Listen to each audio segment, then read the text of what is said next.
Capítulo 3. Anos Dolorosos, 1881-1883. Aluna da Abadia. Folguedos. Chorosa ao extremo. Primeira comunhão de Celina. Paulina ia separar-se de mim. Curiosa enfermidade.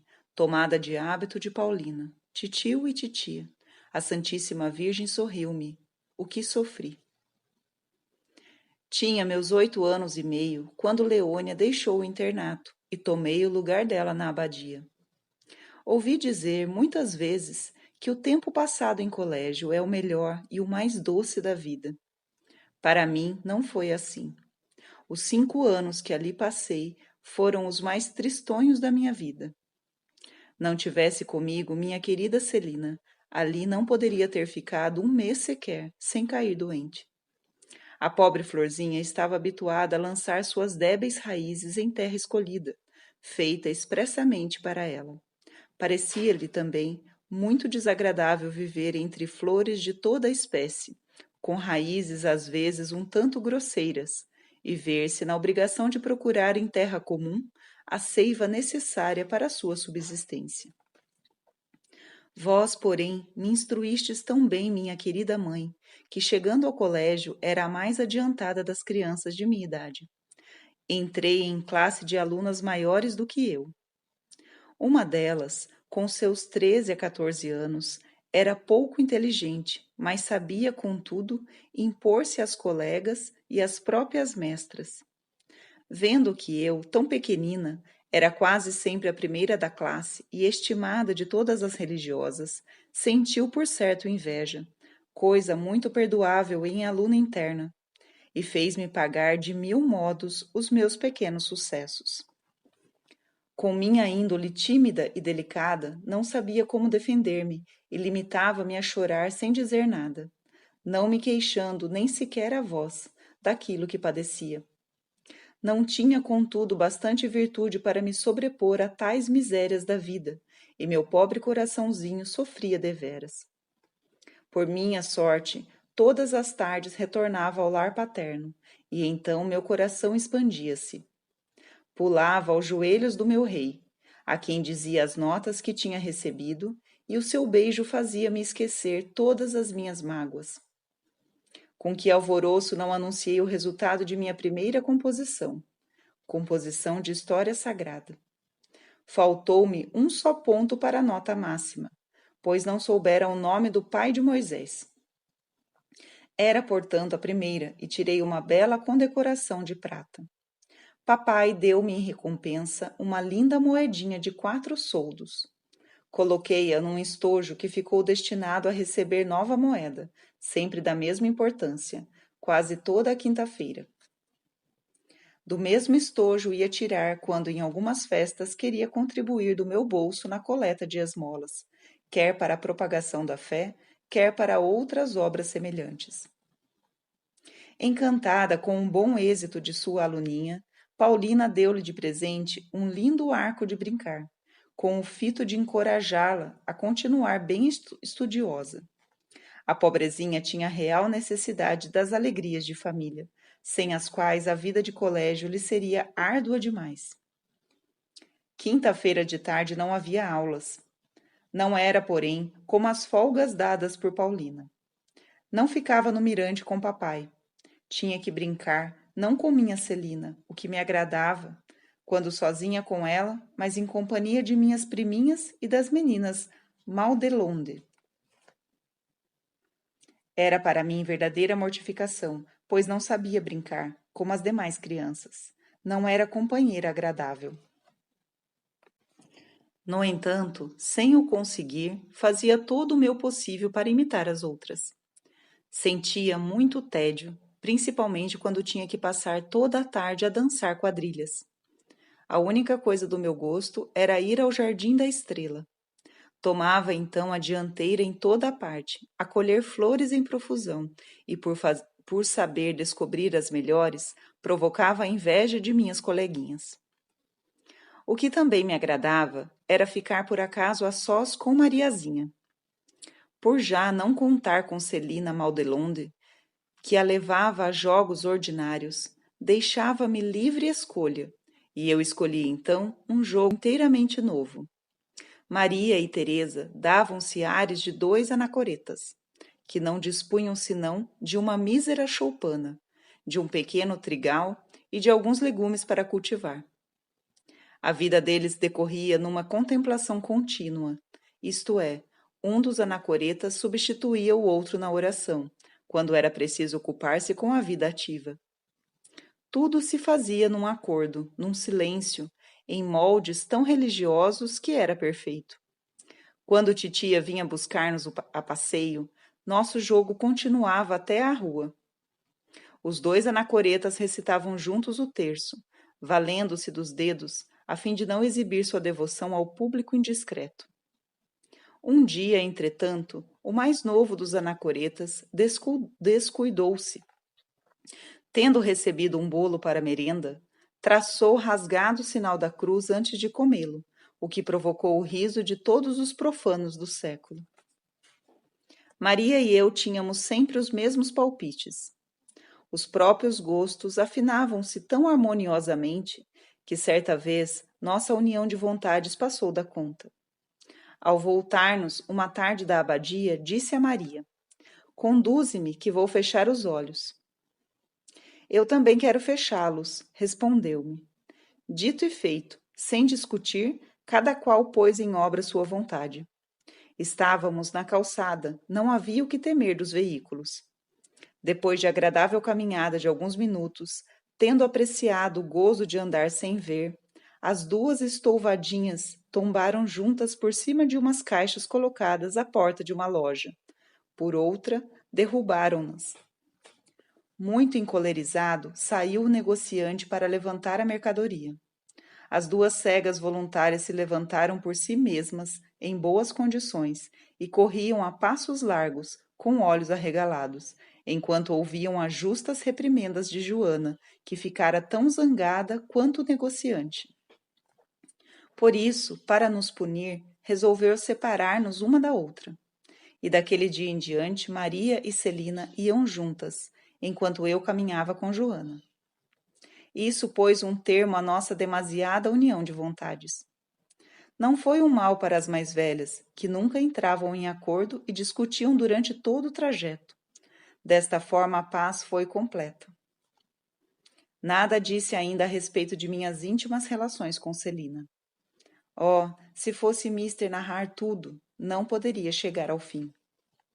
Em Lisieux, inverteram-se os papéis. Celina tornara-se uma criança terrivelmente arteira e boliçosa, enquanto Teresa já não passava de uma menininha muito tratável, mas chorona a mais não poder. Isto não impedia que Celina e Teresa crescessem cada vez mais em sua mútua afeição. De vez em quando havia algumas pequenas discussões, sem maiores consequências, e no fundo elas sempre se entendiam. Posso dizer que minha querida maninha jamais me causou desgosto, mas foi para comigo como que um raio de sol, sempre a alegrar-me e a consolar-me. Quem descreverá a intrepidez com que tomava minha defesa na abadia quando me acusavam? Tão grande era seu cuidado pela minha saúde que por vezes me importunava. O que não me enfadava era observá-la quando brincava. Punha em certa ordem o grupo de nossas bonequinhas e dava-lhes aula como uma mestra competente.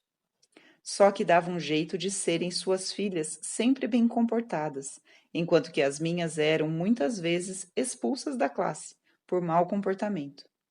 Falava-me de todas as coisas novas que vinha aprendendo na classe, o que muito me entretinha, considerando-a um poço de ciência. Haviam-me apelidado filhinha de Celina. Por isso, quando ela estava descontente comigo, seu maior sinal de aborrecimento era declarar-me: "Já não és minha filhinha." Acabou-se. Disso nunca esquecerei. Então, só me restava chorar como Madalena, suplicando-lhe ainda me considerasse sua filhinha. Logo me abraçava e prometia-me de já não se lembrar de nada. Para me consolar, tomava uma de suas bonecas e dizia-lhe: "Minha querida, dá um abraço em sua tia."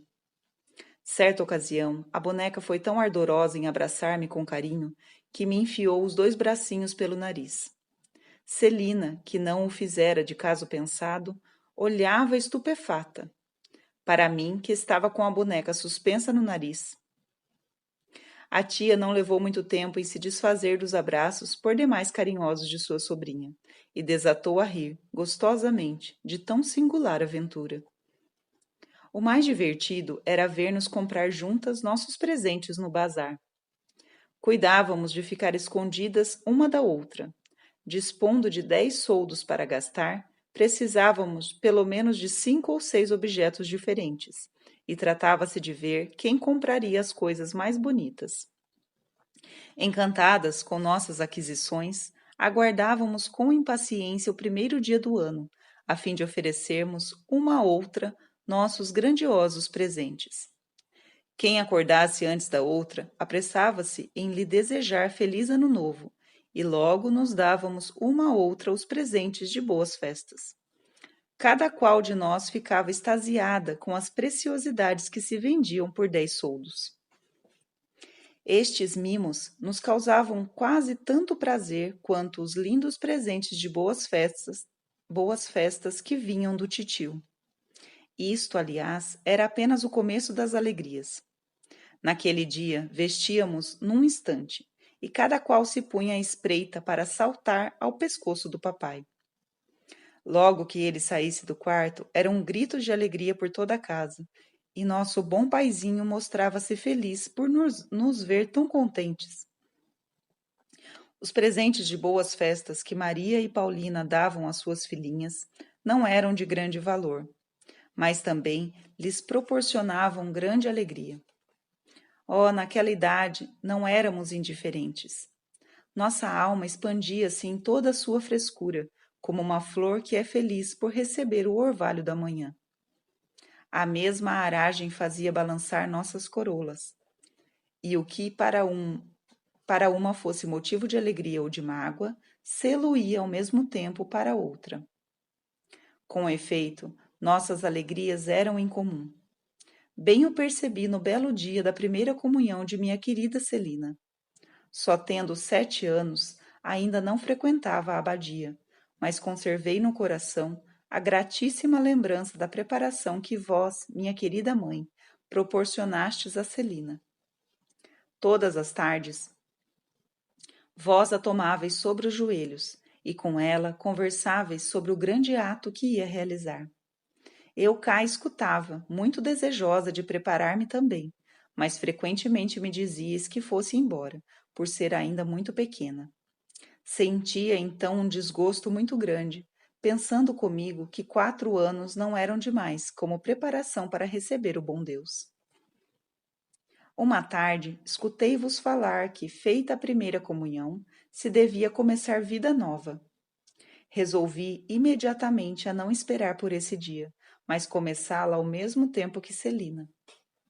Jamais senti quanto a amava, como vinha senti-lo durante seu retiro de 3 dias.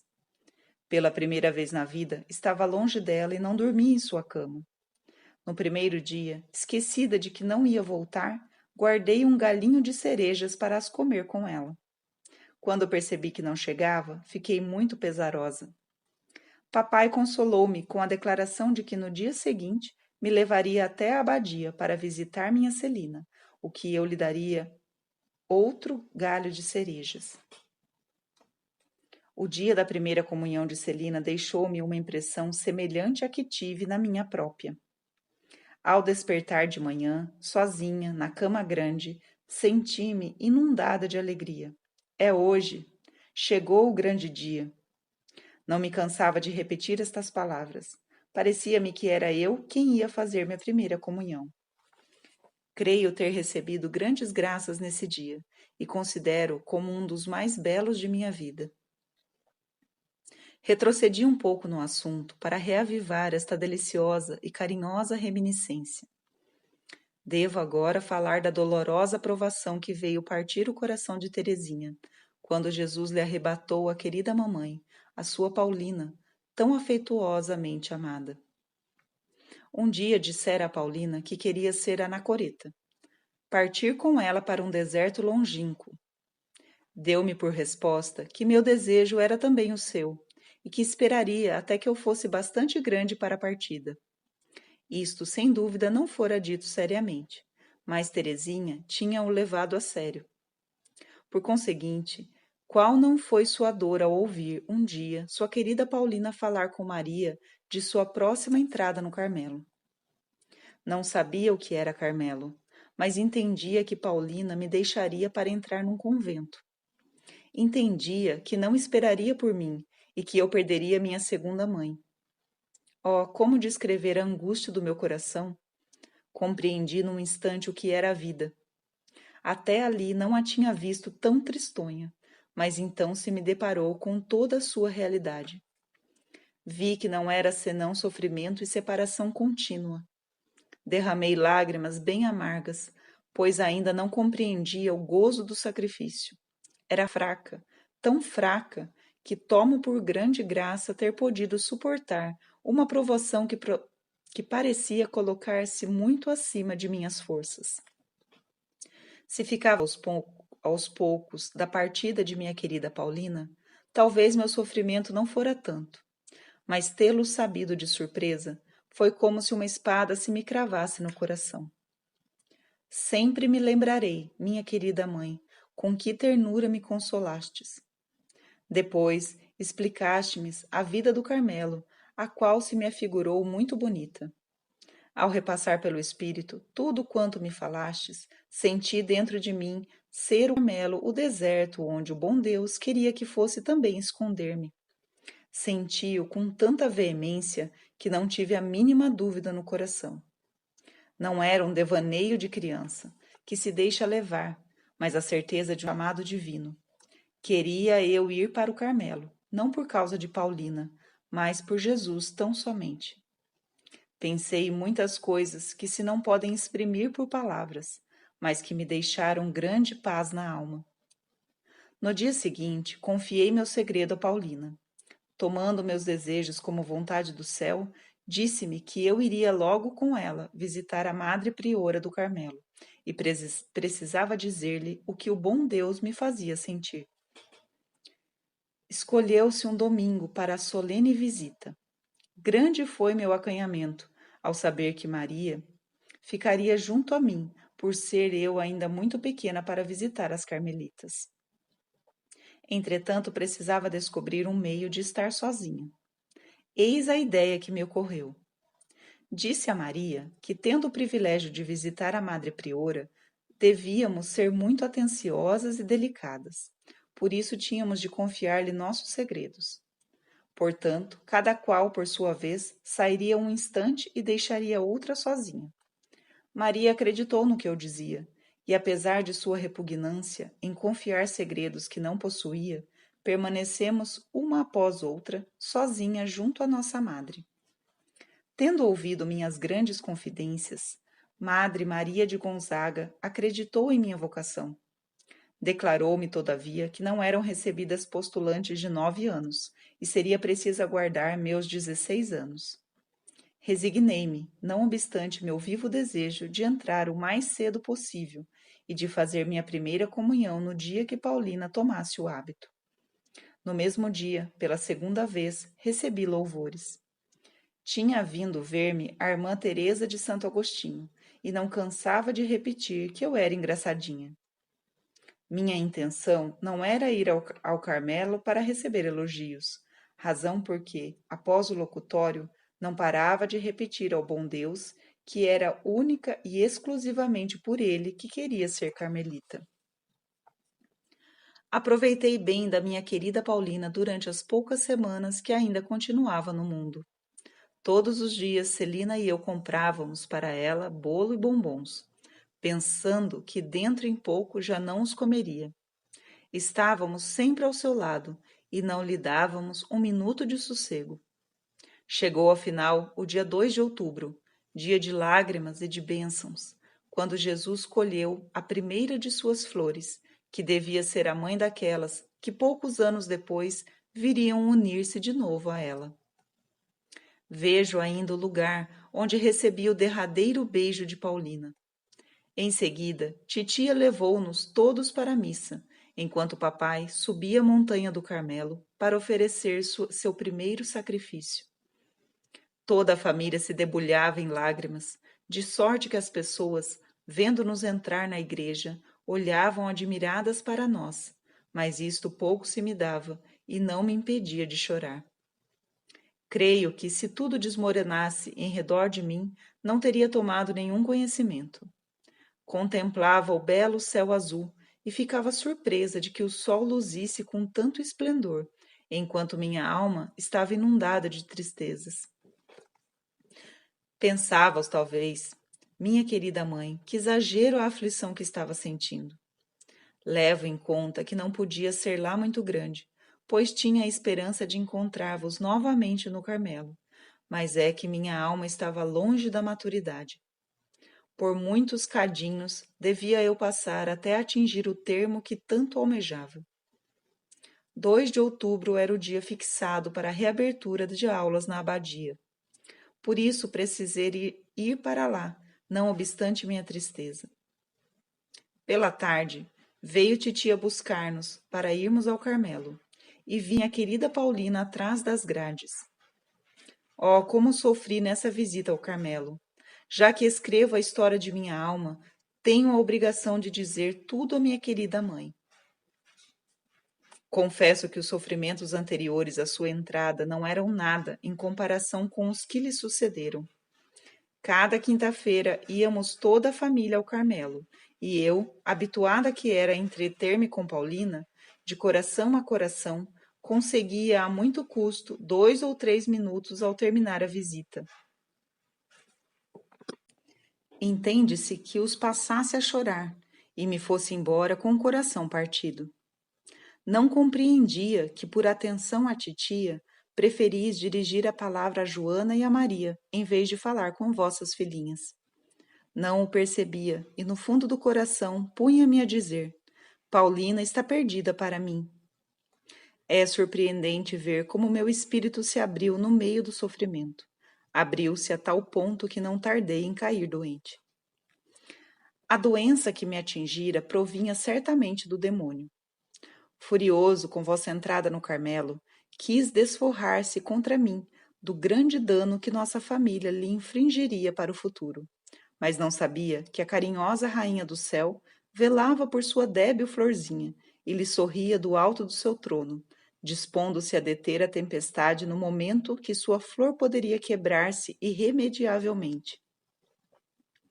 Pelo fim do ano, fui acometida de contínua dor de cabeça, que quase não me fazia sofrer. Estava em condições de continuar os estudos, e ninguém se preocupava por minha causa. Assim ficou a situação até a Páscoa de 1883. Tendo o papai ido a Paris com Maria e Leônia, titia levou-me com Celina para sua casa. Certa noite, titio, que ficara comigo, falou-me de mamãe, de recordações antigas, de uma maneira tão bondosa que profundamente me comoveu e me fez chorar. Disse-me então que eu tinha um coração demasiado sensível e necessitava de muita distração. E com titia resolveu proporcionar-nos folguedos nos feriados de Páscoa. Naquela noite devíamos ir ao círculo católico. Achando, porém, que estava muito cansada, titia fez-me deitar. Ao trocar de roupa, fui sacudida por estranho tremor. Crendo que eu estava com frio, titia rodeou-me de cobertores e botijas com água quente. Nada, entretanto, fazia reduzir minha agitação, que durou quase a noite inteira. Ao regressar do círculo católico, com minhas primas e Celina, titio ficou muito surpreso de encontrar-me em tal estado. Tinha-o por muito grave, mas não o quis declarar, para que titia não se sobressaltasse. No dia seguinte, mandou chamar o doutor Nota, que achou, como titio, estar eu com doença muito grave, da qual nunca fora atingida criança tão nova. Todo mundo ficou consternado. Minha tia viu-se obrigada a conservar-me em sua casa e cuidou de mim com um desvelo verdadeiramente maternal. Quando o papai voltou de Paris com minhas irmãs maiores, Amada recebeu-os com um ar tão desconsolado que Maria pensou que eu tivesse morrido. A doença, porém, não era ainda de morrer. Era antes como a de Lázaro, para a glorificação de Deus. De fato, ele o foi, graças à admirável resignação do meu pobre paizinho, que pensava que sua filhinha ficaria louca ou então morreria. Ele o foi outro sim, graças à resignação de Maria. Oh, quanto não sofreu por minha causa! Como lhe sou reconhecida pelos cuidados que com tão grande desprendimento me prodigalizou. O coração dilatava-lhe o que me era necessário. Na verdade, o coração de mãe é muito mais sagaz do que o de um médico. Sabe adivinhar o que convém na doença da filha. A coitada de Maria teve de acomodar-se em casa do meu tio, por não haver então possibilidade de me transportar aos Bussonnet. Aproximava-se, entretanto, a tomada de hábito de Paulina. Diante de mim, evitavam de falar a respeito, sabendo do desgosto que teria em não poder assistir, mas era eu quem muitas vezes tocava no assunto, quando dizia que estaria bastante melhor para visitar minha querida Paulina. Realmente o bom Deus não quis privar-me dessa consolação. Quis antes consolar sua querida desposada, que tanto sofrera com a doença de sua filhinha. Notei que no dia dos desposórios, Jesus não quer submeter suas filhas a provações. Deve a festa correr sem contratempos, como antegozo das alegrias do paraíso. Disso não deu ele prova já 5 vezes? Pude, por conseguinte, abraçar minha mãe querida, sentar-me em seus joelhos e cobri-la de afagos. Pude contemplá-la tão encantadora com seu branco ornado de noiva.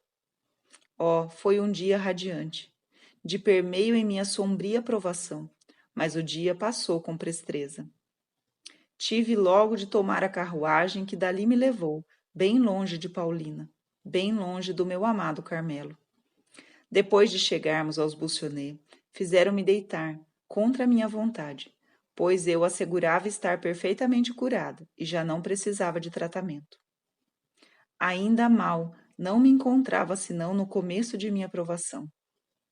No dia seguinte tive uma recaída e a doença agravou-se de tal maneira que, por cálculos humanos, eu já não podia sarar. Não sei como descrever doença tão estranha. Persuadir-me agora de ser obra do demônio. Mas, bastante tempo depois da cura, acreditava ter ficado doente a propósito, o que constituía verdadeiro martírio para minha alma. Falei disso com Maria, que me tranquilizou o mais que podia, com sua bondade de sempre. Falei disso também em confissão, e meu confessor tentou acalmar-me, alegando que não era possível fingir estado de doença ao ponto em que ficara. O bom Deus, que indubitavelmente queria purificar-me e, antes de tudo, humilhar-me, deixou comigo tal martírio íntimo até minha entrada para o Carmelo, aonde o Pai de nossas almas me tirou, como que com a mão, todas as minhas dúvidas, e desde então ando perfeitamente tranquila. Não é de surpreender que receasse ter me aparentado doente, sem o ser na realidade? Pois dizia e fazia coisas em que nem pensava, quase sempre parecia estar em delírio, a proferir palavras incoerentes. Apesar disso, tenho a certeza de não ter ficado um instante sequer privada do uso da razão. Muitas vezes parecia estar desmaiada e não fazia o mínimo movimento. Então, deixaria fazer de mim o que quisessem, até que me matassem.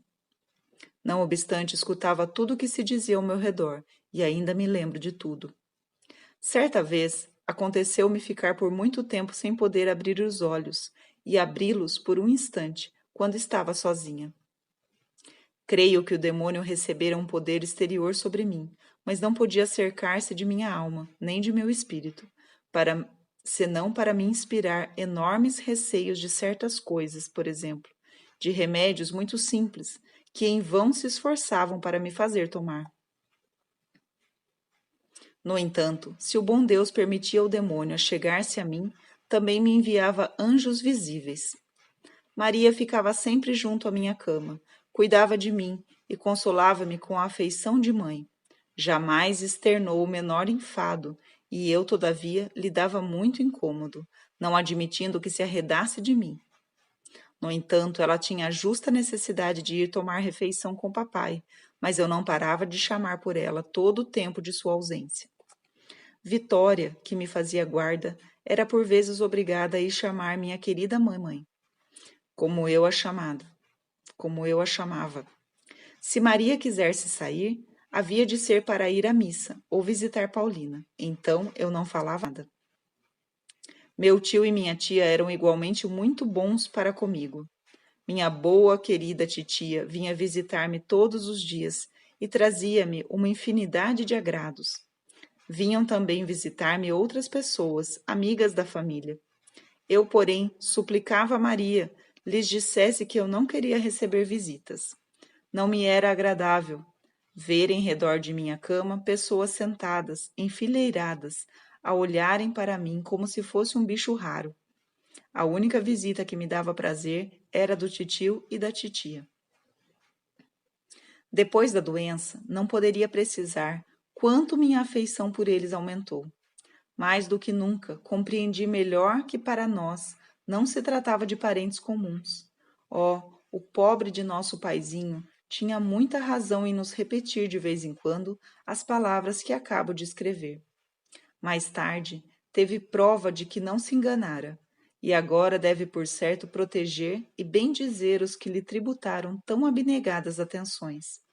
Quanto a mim, como estou ainda no exílio e não posso demonstrar meu reconhecimento, só disponho de um único meio para aliviar meu coração: rezar pelos parentes que estremeço e que foram e ainda são tão bondosos para comigo.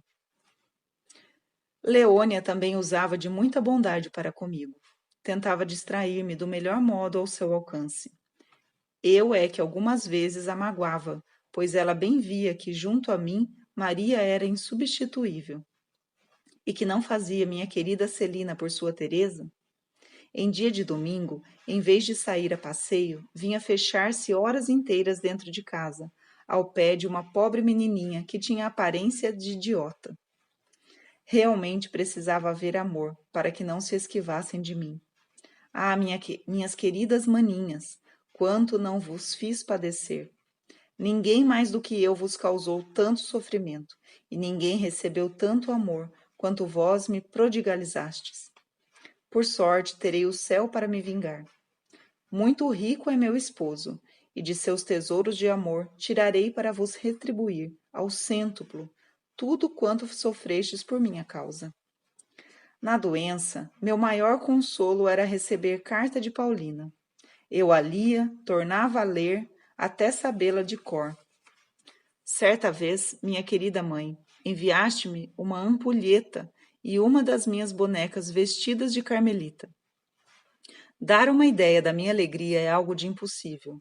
Titio não ficou satisfeito, dizendo que, em vez de me fazerem lembrar do Carmelo, seria preciso mantê-lo longe do meu espírito.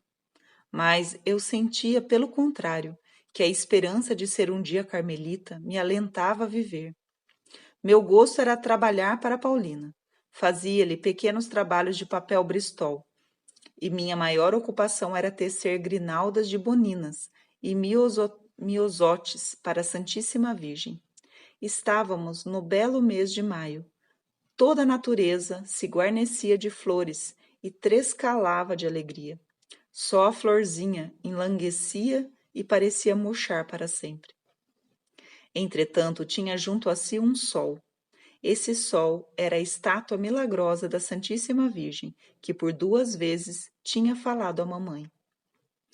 A miúde, sim, bem a miúde, a florzinha pendia sua corola, em direção do astro bendito. Certo dia, vi quando o papai entrou no quarto de Maria, onde eu estava acamada. Deu-lhe, com expressão de grande tristeza, várias moedas de ouro, dizendo-lhe escrevesse para Paris, mandando celebrar missas em honra de Nossa Senhora das Vitórias, para curar sua pobre filhinha. Oh, como me comoveu ver a fé e o amor do meu querido rei! Queria poder dizer-lhe que estava curada, mas já eram demais as falsas alegrias que lhe tinha preparado. Não eram, pois, meus desejos que poderiam produzir milagre, e para minha cura se fazia mister o milagre. Era preciso um milagre, e foi Nossa Senhora das Vitórias que o fez. Num domingo, durante a novena de missas, Maria saiu para o jardim e deixou-me com Leônia, que lia perto da janela. Ao cabo de alguns minutos, pus-me a chamar quase que a surdina. Mamã, mamã. Habituada a ouvir-me sempre chamar assim, Leônia não deu atenção. Isso durou muito tempo. Então chamei mais forte e por fim Maria voltou. Vi perfeitamente quando entrou, mas não conseguia dizer que a reconhecia, continuando a chamar cada vez mais forte. Mamã! Padecia muito com a luta violenta e inexplicável, e Maria talvez sofresse mais do que eu. Após baldados esforços para me mostrar que estava junto a mim, pôs-se de joelhos perto de minha cama, com Leônia e Celina. Voltando-se depois para a Santíssima Virgem e rezando-lhe com o fervor de uma mãe que pede pela vida de sua filha, Maria alcançou o que desejava. Por não encontrar nenhuma ajuda na terra, a coitada da Teresinha também se voltara para sua mãe do céu, suplicando-lhe de todo o coração tivesse, enfim, piedade dela. De repente, a Santíssima Virgem me pareceu bela, tão bela, como nunca tinha visto nada tão formoso. O rosto irradiava inefável bondade e ternura, mas o que me calou no fundo da alma foi o empolgante sorriso da Santíssima Virgem. Nesta altura, desvaneceram-se todos os meus sofrimentos. Das pálpebras me saltaram duas grossas lágrimas e deslizaram silenciosas sobre as faces. Eram lágrimas de uma alegria sem inquietação. Oh, pensei comigo, a Santíssima Virgem sorriu para mim, como sou feliz. Mas nunca jamais o contarei a ninguém, porque então desapareceria minha felicidade. Sem nenhum esforço, baixei os olhos e enxerguei Maria que olhava para mim com amor. Parecia emocionada e dava a impressão de suspeitar o favor que a Santíssima Virgem me concedera. Oh, era exatamente a ela, as suas edificantes orações que devia a graça do sorriso da Rainha dos Céus. Quando viu meu olhar fito na Santíssima Virgem, disse de si para si: Teresa está curada. Sim, a florzinha ia renascer para a vida. O raio luminoso que a reanimara não pararia suas beneficências. Não atuou de uma vez só, mas de modo manso e agradável foi levantando e revigorando sua flor, de tal sorte que 5 anos depois ela desabrocharia na montanha do Carmelo. Como o disse, Maria adivinhara que a Santíssima Virgem me tinha outorgado alguma graça oculta. Por isso, logo que fiquei a sós com ela, como perguntasse o que vira, não pude resistir às suas indagações, tão carinhosas e insistentes. Admirada de ver meu segredo descoberto, sem que o tivesse revelado, confiei-o todo inteiro à minha querida Maria. Mas, infelizmente, como tinha pressentido, minha felicidade ia desaparecer e redundar em amargura. Por 4 anos, a lembrança da inefável graça recebida foi para mim verdadeiro tormento espiritual. Não recuperaria minha felicidade senão aos pés de Nossa Senhora das Vitórias, quando então me foi devolvida em toda a sua plenitude. Mais tarde tornarei a falar desta segunda graça da Santíssima Virgem. Tenho agora que vos contar, minha querida mãe, como minha alegria se converteu em tristeza. Depois de ter ouvido o relato ingênuo e sincero da minha graça, Maria pediu uma autorização de comunicá-la ao Carmelo, e por mim não podia dizer que não. Por ocasião de minha primeira visita ao querido Carmelo, fiquei inundada de alegria, quando vi minha Paulina com o hábito da Santíssima Virgem. Foi para nós duas um momento muito venturoso. Havia tanta coisa por dizer que não pude absolutamente falar nada. O coração estava cheio demais. A bondosa Madre Maria de Gonzaga ali estava também e dava-me 1000 demonstrações de afeto. Vi ainda outras freiras, diante das quais perguntaram-me a respeito da graça que recebera e quiseram saber de mim se a Santíssima Virgem trazia ao colo o menino Jesus, ou também se havia muita luminosidade, etc. Todas essas perguntas me conturbaram e atormentaram. Só podia declarar uma coisa: a Santíssima Virgem pareceu-me muito linda e a vi sorrir para mim. Foi sua simples figura que me impressionara, razão por que me parecia ter mentido. Meus tormentos espirituais acerca de minha doença já tinham começado. Ao verificar que em seu íntimo as carmelitas imaginavam coisa muito diferente. Não padece dúvida. Tivesse guardado meu segredo, teria também guardado minha felicidade. Mas a Santíssima Virgem permitiu tal tormento para o bem de minha alma. Sem ele, teria talvez algum pensamento de vaidade, quando, pelo contrário, a humilhação se tornou minha partilha. Não podia considerar-me senão com um sentimento de profunda aversão. Oh, só no céu poderei revelar o quanto sofri.